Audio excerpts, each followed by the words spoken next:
The first half of the year was good for investors, with global equities up nearly 8%.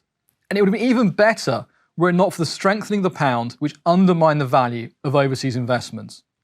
Global bonds also delivered positive returns, although UK government bonds, or gilts, underperformed owing to the persistent inflation and fears of more interest rate hikes from the Bank of England. What does the second half of the year hold for us? There's still significant uncertainty surrounding growth, inflation, and interest rates. Many economists expected growth to slow more by now. As central banks rapidly hiked interest rates, it was meant to make it more expensive for households and companies to borrow, and much more attractive for people to save. That effect has taken longer than expected, but we do still forecast that it will occur later this year or early next year. It's still too early to say how bad the slowdown will be, but clearly with wage growth in the UK rising to around 7%, there's a need to slow the economy to bring inflation under control. I think the one critical element for both the timing and magnitude of the slowdown is what happens to corporate profitability and how do companies respond.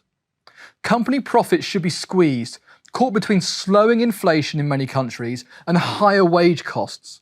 Do companies respond by hiring fewer people or even making some cost reductions?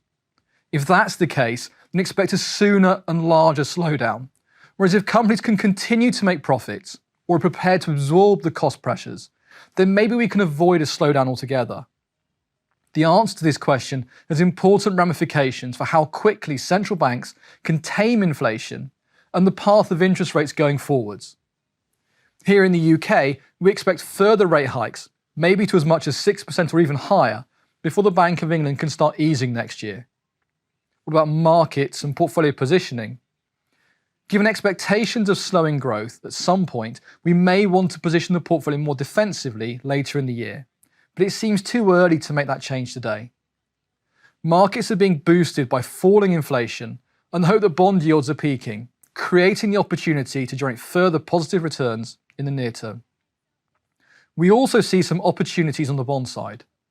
Near term, we think there's an opportunity to earn some extra returns over the summer, holding selected bonds that offer higher yields.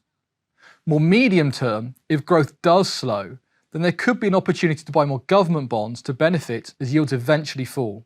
But that could be a story for later in the year.